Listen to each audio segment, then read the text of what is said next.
Good morning student. आज हम class 4th में हिंदी रीडर में चैप्टर नंबर 11 भक्ति नीति माधुरी के दोहे आपको कराएंगे। सभी बच्चे अपनी अपनी बुक चैप्टर नंबर 11 भक्ति नीति माधुरी को खोलेंगे और मेरे साथ साथ इन दोहों की रीडिंग करेंगे और ध्यान से इनका अर्थ भी समझेंगे। तो स्टार्ट करते हैं हम कबीर के दोहे से। सबसे पहले कबीर के दोहे में बोली एक अनमोल है, जो कोई बोले जाने, ये तराजू तौल के तब मुख बाहर आन। कबीरदास जी कहते हैं कि जो कोई सही तरीके से बोलना जानता है उसे बोली का अनमोल यानी वो बोली को एक अनमोल रत्न मानता है, उसके लिए बोली एक रत्न है। ये तराजू तौल के सब तब मुख बाहर आन, इसीलिए अपने हृदय की तराजू में तौल करके बोली को, किसी भी बात को मुख से बाहर आने देना चाहिए। काल करे सो आज कर, आज करे सो अब, पल में परले होएगी बहुरी करेगो कब। कबीरदास जी कहते हैं कि किसी भी काम को कल पर नहीं छोड़ना चाहिए, उसको आज ही खत्म कर लेना चाहिए। यानी कल करे सो आज कर, कल जो काम करना है उसको आज ही करके खत्म कर देना चाहिए, क्योंकि पल में परले होएगी, पल में क्या हो जाए कुछ पता नहीं। और फिर बहुरी करेगो कब, फिर मतलब कभी हमें किसी भी कार्य को जब करते रहना चाहिए, किसी आगे के लिए टालना नहीं चाहिए। जैसे आज हमें काम करना है तो उसको हमें यूँ नहीं कहना चाहिए कि कल कर देंगे, कल का काम हमें आज ही कर देना चाहिए। पल में परले होएगी, यानी हमें पल भर का भी पता नहीं परले में क्या हो जाए, फिर अगर कुछ हो जाएगा तो फिर दोबारा से उस काम को कब करोगे। वृक्ष कबहु नहीं फल भखे, नदी न संचय नीर, परमारथ के कारण साधुन धरा धरी शरीर। तो कबीरदास जी कहते हैं कि वृक्ष कबहु नहीं फल भखे, यानी पेड़ जो है वो कभी भी फल नहीं खाते, और नदी कभी भी अपना पानी स्वयं नहीं पीती है। वो दोनों भी अपने मतलब दूसरों के भले में ही, दूसरों की भलाई में ही अपना सारा जीवन निकाल देते हैं।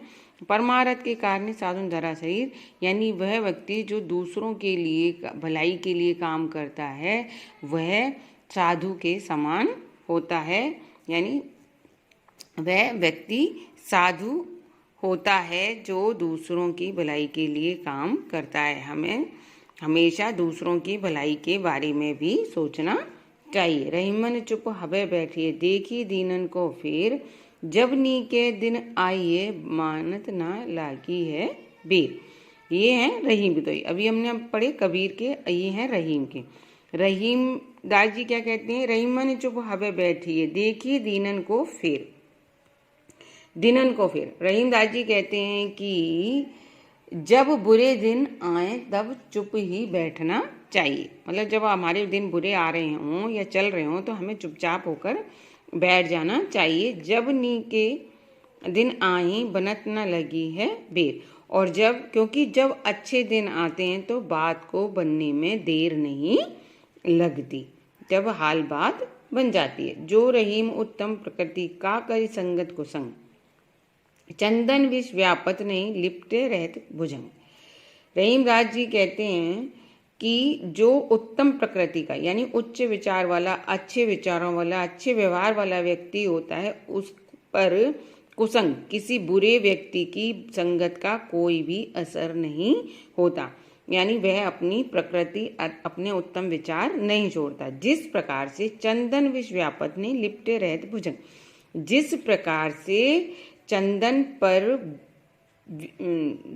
पर जो है भुजंग सांप लिपटे रहते हैं चंदन पर, और उस पर उन चंदन पर विष का, जहर का कोई भी असर नहीं होता, उसी प्रकार से अच्छे व्यक्ति के ऊपर बुरी संगत का असर नहीं पड़ता। आगे है, करत करत अभ्यास के जड़मति होत सुजान, रसरी आवत जात ते सिर पर परत निशान। रहीम दास जी कहते हैं कि कुएं पर पानी भरने वाले बर्तन पर जब हम रस्सी बांधते हैं और कुएं के पास रखे उस पत्थर पर उस बर्तन को डालते हैं तो पानी खींचने पर उस पत्थर पर निशान पड़ जाते हैं। बार बार उस पत्थर पर रगड़ा करके उस रस्सी से उस पत्थर पर, कुएं के पत्थर पर निशान पड़ जाते हैं। उसी प्रकार से मंद बुद्धि व्यक्ति भी अगर बार बार अभ्यास करता है तो बुद्धिमान हो जाता है, यानी कि उसमें बुद्धि का विकास हो जाता है। आगे है सूरदास के, कहने लगे मोहन मैया मैया, नंद महर सो बावा बावा, अरु हलदर सो भैया। ऊंचे चढ़ी चढ़ी कहती यशोदा, ले ले नाम कन्हैया, दूर खेलन जनि जाऊं, ललारे मारेगी काहू की गैया। गोपी ग्वाल करत कौतूहल, इधर घर घर बजत बधैया, सूरदास प्रभु तुमरे दरस को, चरण की बलि जैया।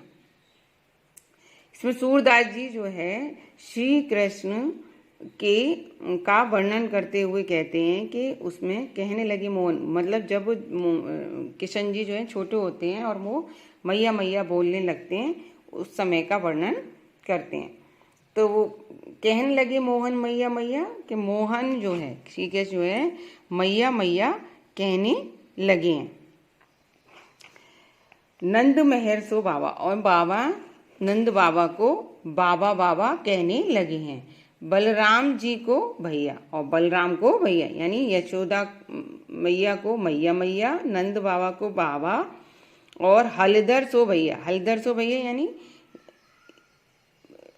हलधर सो भैया यानी बलराम जी को भैया कहते हैं। यशोदा जी जो है ऊंची चढ़ी कहती यशोदा, मतलब यशोदा जी जो है ऊपर चढ़कर, अटारी जिसको बोलते हैं, अटारी पे चढ़कर किशन जी का कन्हैया कन्हैया नाम ले रही हैं। दूर खेलन जाने जन जाहो ललारे, वो कहती हैं कि दूर खेलने, ये लला तुम दूर खेलने मत जाना कि नहीं तो तुम्हें किसी की गाय मार देगी, मारेगी का होगी मैया, किसी की गाय मार देगी। गोपी ग्वाल करत कौतूहल, और गोपियां और जो ग्वाले होते हैं वो आनंद और कौतूहल यानी कौतुक मना रहे हैं। गोपी ग्वाल करत कौतूहल यानी गोपी और ग्वाले जो है आनंद मना रहे हैं, और घर घर जो है बधाइयाँ गाई जा रही हैं, बज रही हैं, क्योंकि श्री कृष्ण बोलने लगे हैं। सूरदास प्रभु तुमरे दरस को, चरण की बलि जैया। सूरदास जी कहते हैं कि हे प्रभु, आपके दर्शन पाने के लिए मैं आपके चरणों की बलि जाऊं, यानी चरणों पर न्योछावर हो जाऊं। तो बच्चों ये हो गए आपके कबीरदास जी के दोहे, रहीम के दोहे और सूरदास जी के दोहे। तो ये जो हमने आज आपको दोहेयों के भावार्थ बताए हैं उनको आपको ध्यान से अपनी बुक से पढ़ना है और भावार्थ को करके देखना है। तो आज के लिए आपका होमवर्क है रीड चैप्टर 11 भक्ति माधुरी। आज के लिए इतना ही, फिर मिलेंगे। सी यू टुमारो। Thank you.